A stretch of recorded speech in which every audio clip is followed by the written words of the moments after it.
শুভ সন্ধ্যা বন্ধুরা। তো এই যে আবার তানি ছাদে চলে এসছে নিজের পাপার সাথে রং খেলতে। মানে ও 3 দিন ধরে রং খেলছে। নিজের স্কুলে 13 তারিখ প্রোগ্রাম ছিল, তখন খেলেছে অনেক। সেদিন স্কুলে আবির খেলেছে অনেক। তারপর কালকে ছিল, তো কালকেও খেলেছে।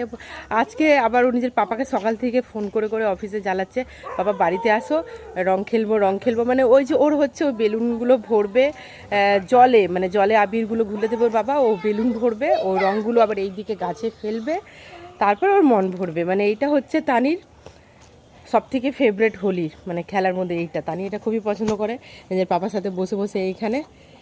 এই দেখো তানির রং ভরার স্টাইল দেখো তোমরা, কিভাবে বেলুনে তানি রং ভরে। এই বাবা গায়ে পড়বে তো, ইস। আর এখন তোমরা এই যে এখন তোমরা জল ঘাটছো, ঠান্ডা লাগবে তো তানি, দেখবে তোমার গায়ে যেন জল না লাগে। তুমি ঠিক আছে, নাহলে স্নান করাবো। এইদিকে দেখো, দেখছো তোমরা বন্ধুরা, পানি আমার বড় হয়ে গেছে। ওটা দিয়ে তো পাপা বেঁধে দেবে, তুমি পারবে না। তো চলো বন্ধুরা, টাটা।